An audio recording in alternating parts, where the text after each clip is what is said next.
கோயில் இல்லாத இடத்துல மனிதர்கள் இருக்கவே கூடாதுன்னு சொல்லியிருக்காங்க இல்லையா? திருக்கோவில் அப்படின்னு உடனே உங்க மனசுல வர்ற அந்த ஈர்ப்பு எப்படி இருக்கு? திருக்கோவில்னாலே நமக்கு பக்தி தான், இறையருள் தான். நம்ம ஒரு கோயிலுக்கு போகிறோம் அப்படின்னாலே நம்ம வாழ்க்கையில நல்ல நேரம் இருக்குதுன்னு அர்த்தம். கோயிலுக்கு போகணுன்ற எண்ணமும் சூழ்நிலையும் தேக ஆரோக்கியமும் அந்த இடம் நமக்கு அருகாமையில இருக்கிறது, இதெல்லாம் வந்து நமக்கான நல்ல சைன். ஸோ நம்ம தமிழ்நாட்டை பொறுத்த வரைக்கும் எங்க திரும்பினாலும் கோவில் தான். ஸோ தமிழ்நாடு வந்து ஒரு பிளஸ்டு, அது மிகப்பெரிய வாய்ப்பு, தமிழகத்துக்கு கிடைத்த மிகப்பெரிய வாய்ப்பு. உலகின் சொத்து தமிழகம், கோவில்கள் இருக்கிறதுனால.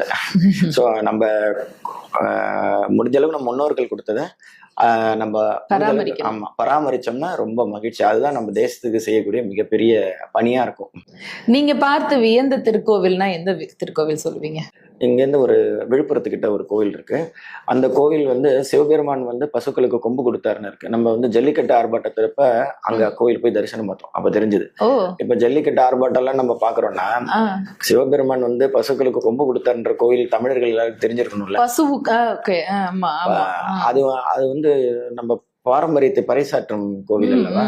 சோ கோமாதாவை வழிபடுறோம். சோ அதுதான் இப்ப நம்மளுடைய நோக்கம் வந்து பால பக்த மண்டலிக்கு பாரம்பரிய விஷயங்களை கொண்டு சேர்க்கணுன்றதுக்கான இதுதான் முதல் படி. அப்ப அந்த கோயில்களை கொண்டு போய் இப்படி நம்ம பண்ணிருக்காங்க. இது வந்து கல்வெட்டிலே இருக்கு.